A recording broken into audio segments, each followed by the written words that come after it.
24번째 강의 이어가겠습니다.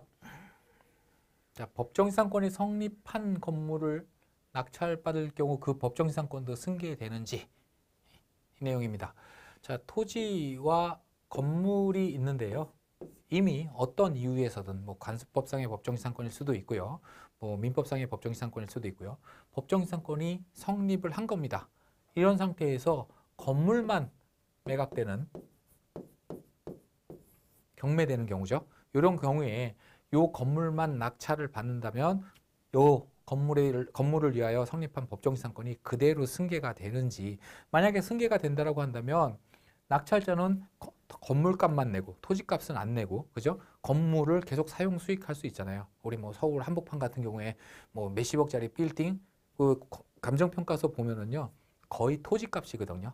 뭐 건물값은 토지의 10분의 1도 안 되는 경우도 있습니다. 그러나 그거를 사용해서 이익을 얻는, 임대를 놓는다. 그럼 토지 임대 놓을 수 있나요? 토지 소유자하고 건물 소유자가 다르다고 했을 때 못 놓죠. 근데 건물은 임대를 놓을 수 있고요.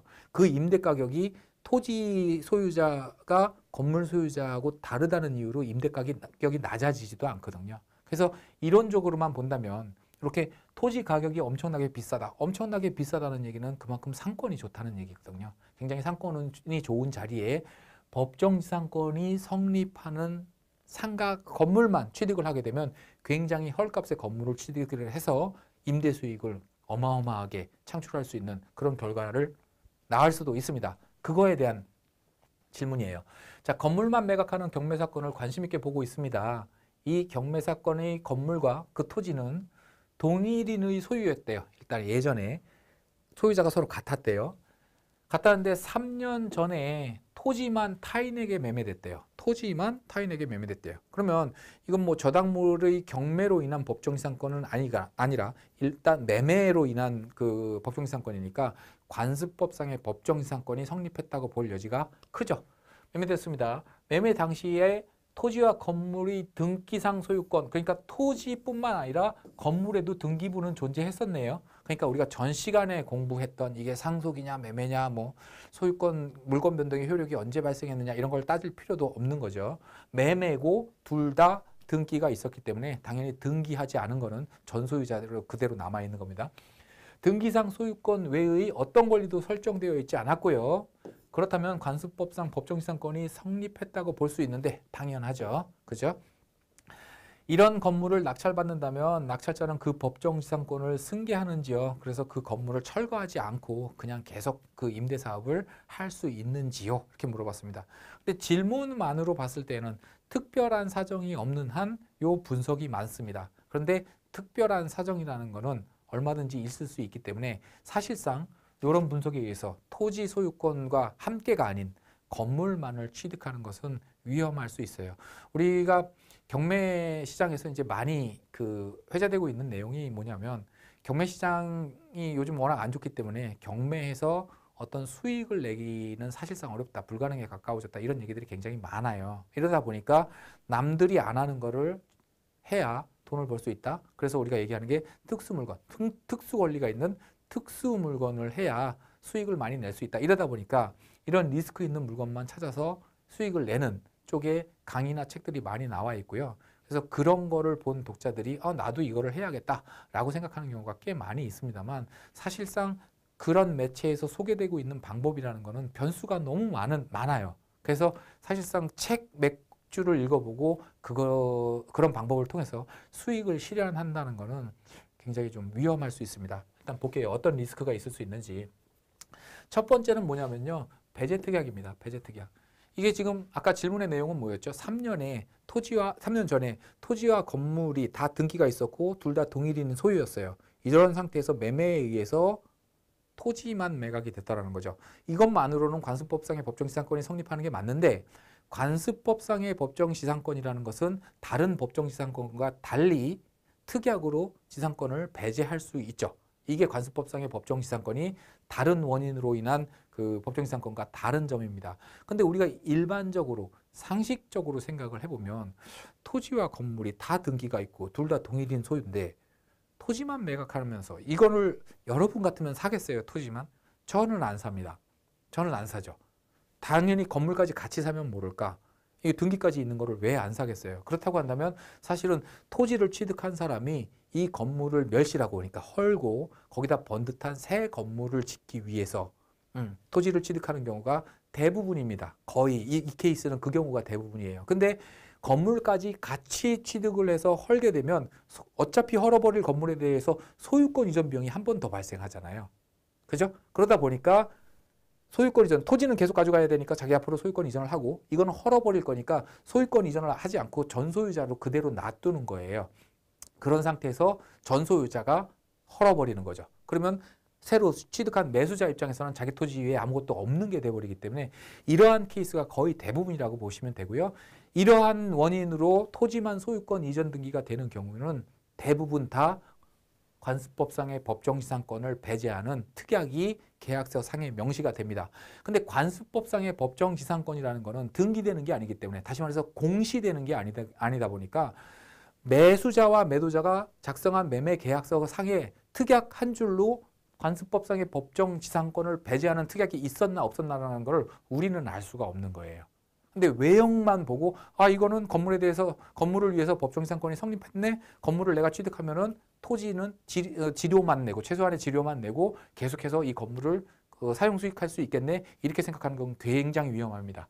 그래서 배제 특약이 있었는지 알아야 되는데 이거에 대해서 알 수 있는 방법이 공식적인 방법이 없다라는 위험이 하나 있고요.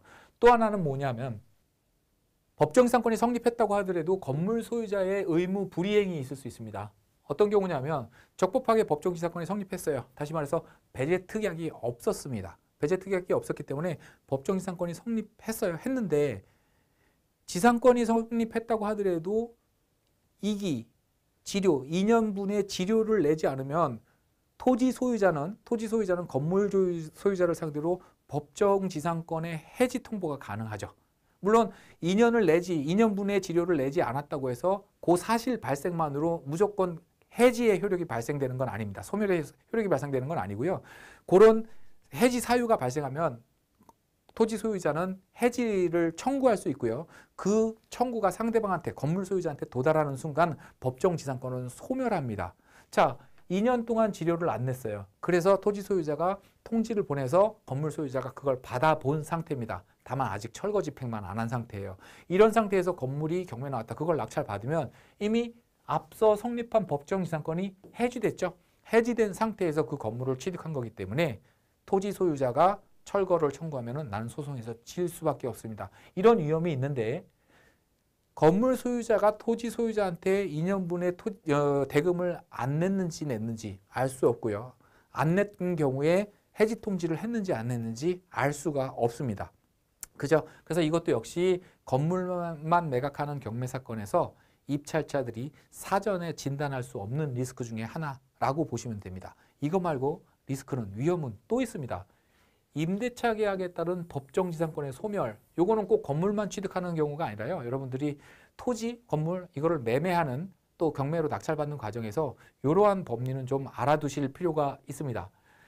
자, 관습법상의 법정지상권을 취득한 후 토지 소유자와 건물 소유자가 서로 건물 소유를 위한 임대차 계약을 체결한 경우에는 해지된 걸로 봅니다.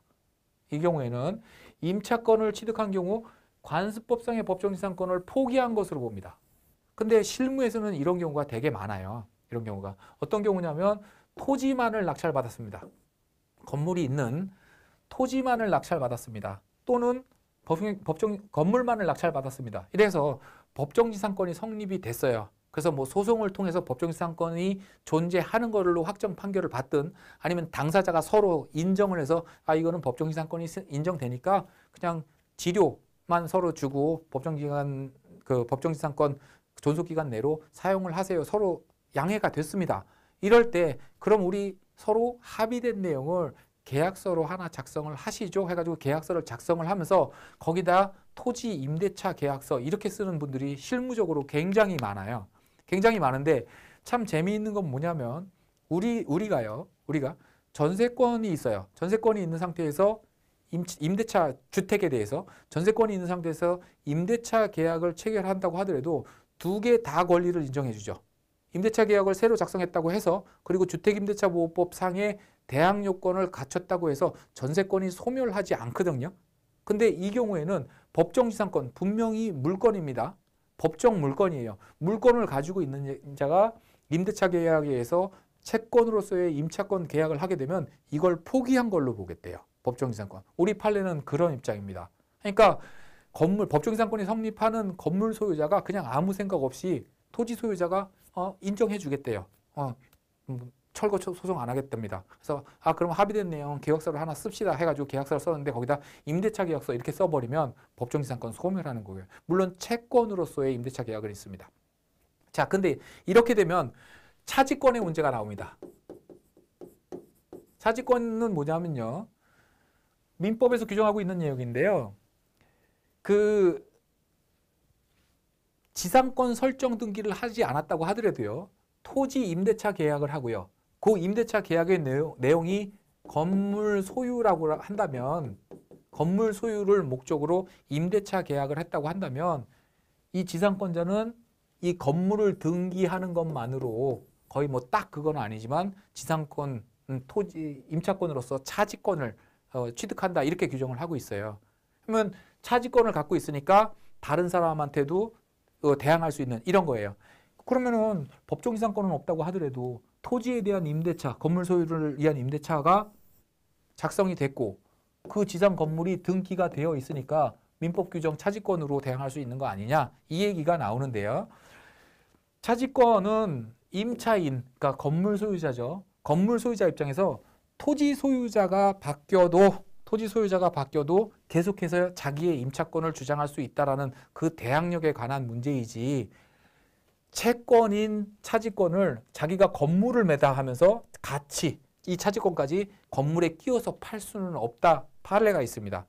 그러니까 다시 말해서 이게 법정지상권, 지상권, 물건은요 건물에 끼워서 양도양수가 가능하지만 차지권이라는 건 채권이기 때문에 제3자한테 대항은 할 수 있지만 여기다 끼워서 팔 수는 없다 이겁니다. 그러니까 결국에는 건물만 이런 경우에 낙찰받은 경우에는 임대차 계약이 된 경우에는 낙찰자 입장에서는 법정지상권은 이런 이유 또는 이런 이유로 소멸됐고요. 차지권도 주장할 수 없게 되는 문제가 발생을 합니다. 그래서 사실상 건물만 매각되는 경매사건에서요.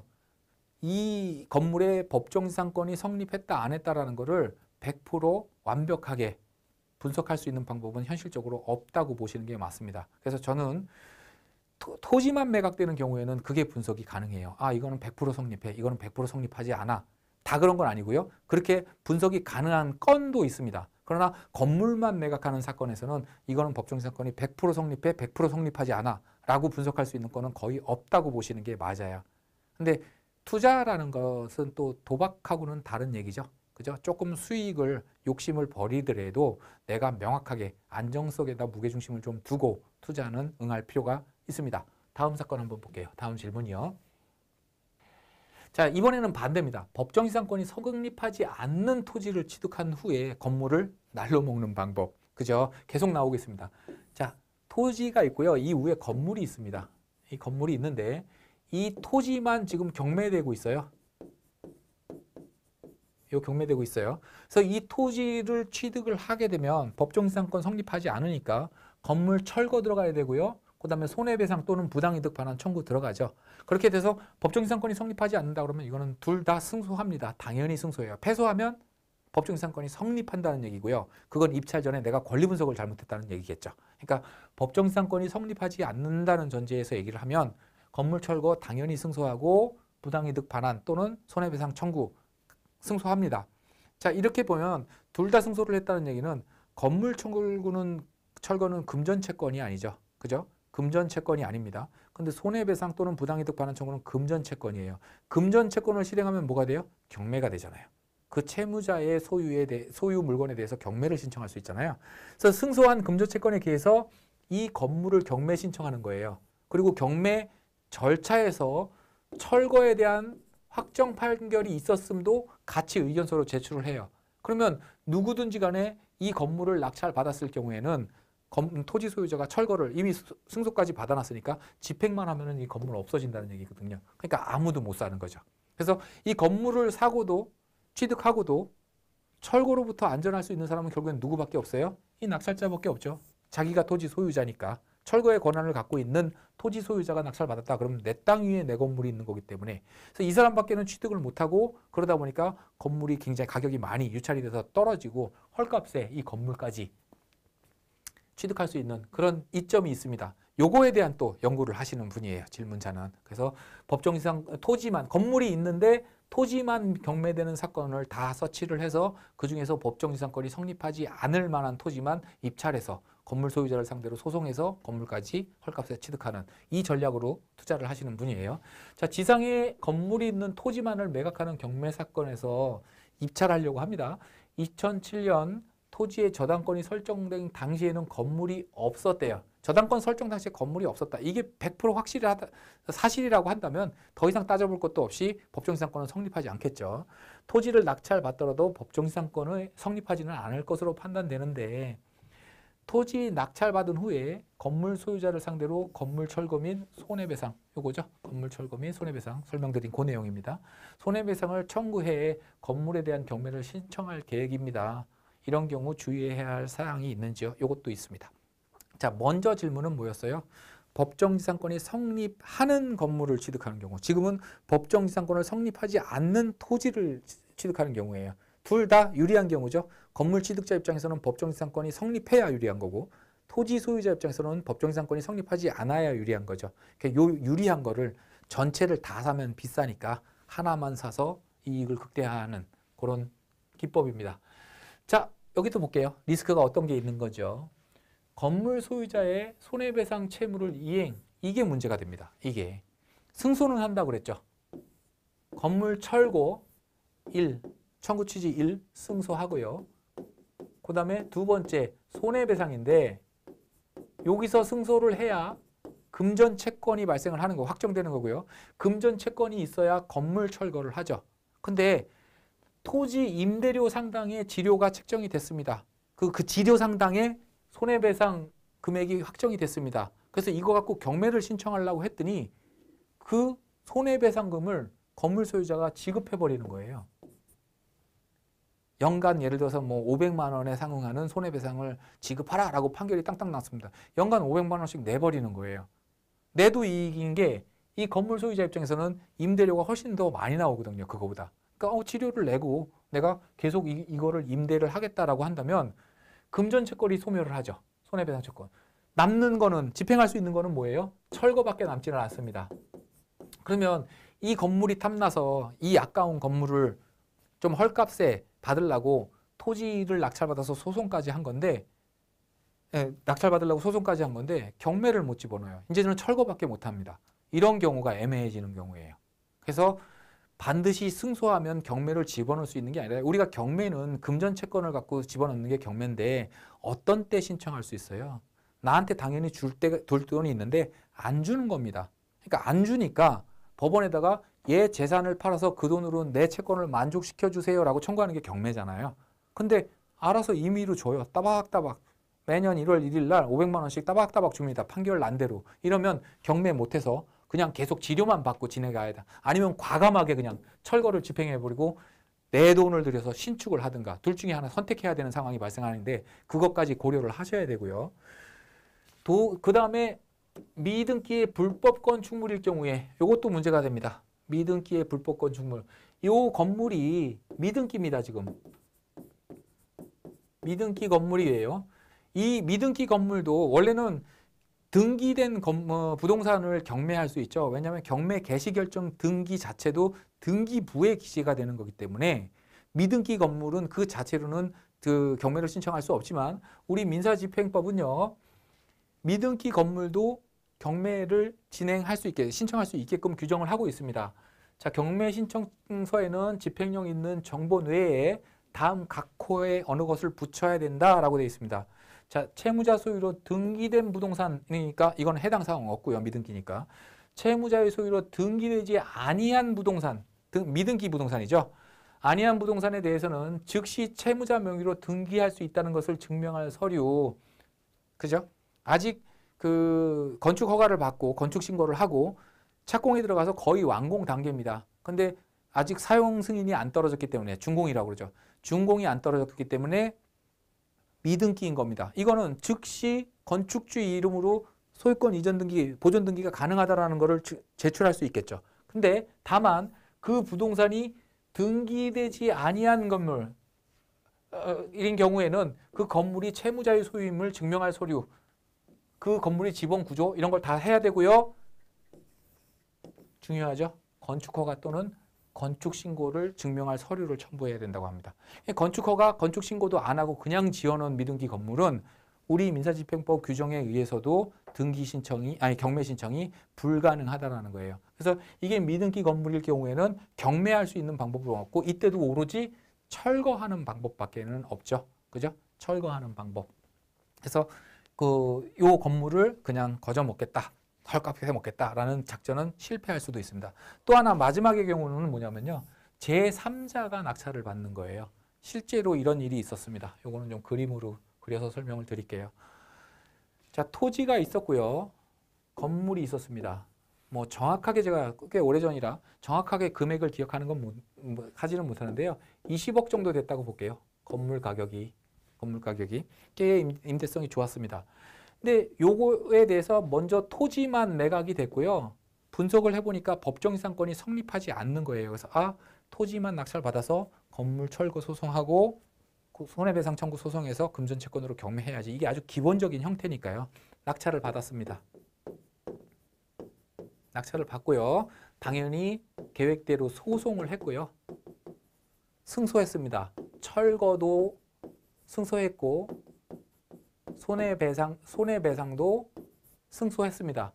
자, 철거를 집행하면 건물 때려 부시는 거니까 손해배상 청구, 금전채권을 가지고 경매를 집어넣었어요. 그래서 경매 개시 결정이 났고요. 이 20억짜리가 이게 철거 판결까지 난 거니까 아무도 낙찰을 못 받아. 그래서 이 낙찰자, 토지 낙찰자는 굉장히 이게 많이 떨어지기를 기다리면서 즐거운 마음으로 기다리고 있었어요. 근데 이런 걸 또 모르는 사람들이 있어요. 권리 분석을 잘 못해가지고 그냥 낙찰 받으면 내가 쓸 수 있는 건 줄 알고 누가 낙찰을 받아요. 그러면 쫓아가서 이거는 이렇게 해가지고 철거 소송까지 다 나 있는 거기 때문에 당신이 잔금을 지급해서 소유권을 취득하게 되면 내가 철거 집행할 겁니다. 그러니까 잔금 포기하세요. 계약금 포기하고 잔금 지급하지 마세요. 이럽니다. 그럼 저 사람은 속은 쓰리지만 어차피 잔금 다 지급하면 철거하겠다는데 판결물까지 보여주는데 잔금 못 치르죠. 그래서 그렇게 몇 번을 반복했는데 욕심을 많이 내다 보니까 이 건물이 3억까지 떨어져 있는 상태에서도 입찰 안 들어가는 거예요. 한 번 더 떨겨야지 이러고요. 근데 4억에 낙찰이 됐습니다. 그러니까 이 경매를 신청한 토지 소유자 입장에서는 누가 또 권리 분석 잘못해가지고 또 보증금 3천만 원 날렸네 이러고 이 사람을 찾아갔어요. 찾아가가지고 판결문을 딱 보여주면서 당신이 잔금 치르면 이 건물 철거할 겁니다. 그러니까 건물 낙찰 받은 사람이 뭐라고 대답을 해요? 그러세요. 그럽니다. 철거하세요. 그리고 무슨 생각인지 잔금까지 다 지급을 해버렸어요. 4억. 자, 건물 가격이 감정가가 20억 나왔고요. 토지 가격은 그거보다 훨씬 더 나왔고요. 거의 40억 전후하는 건물이었어요. 이거의 임대 수익이 얼마나 크겠어요? 굉장히 크겠죠. 근데 건물 소유자가 4억에 이 건물을 낙찰 받아놓고 이 건물을 계속 임대하고 있는 겁니다. 그러면서 임대 수익을 엄청나게 올리고 있어요. 이 상태에서 이 토지 소유자는 다시 이 사람을 상대로 손해배상 청구 소송 들어가면 손해배상 청구 금액 줘버리겠죠. 지금 임대 수익이 엄청나게 나는데. 그러니까 결국엔 남는 거는 철거밖에 안 남는데 낙찰자 입장, 토지 소유자 입장에서는 이제 딜레마에 빠지는 거예요. 왜 딜레마에 빠지냐면 건물 소유자가 뭐라고 얘기했냐면 토지 소유자한테 내 건물 8억에 사 그래. 당신이 산다 그러면 내가 8억에 팔아드릴게요. 당신한테 이래버린 겁니다. 그러니까 토지 소유자 입장에서는 이거 완전히 당한 거거든요. 건물 소유자한테. 그러니까 4억에 사가지고 나한테 따블을 해서 먹어요. 이건 자존심이 상하는 일이죠. 그래서 자존심을 지키고 이거를 헐어버리고 이걸 새로 짓자니 30억이 들어가는 거죠. 자재값도 많이 올라갔고. 그래서 이 건물 소유자의 뜻대로 먹혀 들어가기 싫어서 건물을 철거하자니 이런 건물을 취득하기에는 30억을 새로 들여야 될 것 같고요. 그냥 8억 주고 취득을 하자니 자존심이 너무 상하고요. 이 문제에 부딪힌 겁니다. 어떻게 했겠어요? 결국에는 8억 주고 샀습니다. 그래서 이런 전략으로 건물까지 헐값에 취득하려는 그 전략은 좋기는 한데요. 예, 많이 사용되고 있는 방법이긴 한데요. 건물 낙찰 가격을 너무 낮게 잡지 마세요. 그러면 다른 사람자가 제3자가 낙찰을 받아놓고 철거하려면 하고요. 나한테 살려면 내 낙찰가의 2배 사세요. 이렇게 던져지면 굉장히 곤란한 상황에 취해집니다. 실제 실무에서 있었던 사례예요. 조심하시기 바랍니다.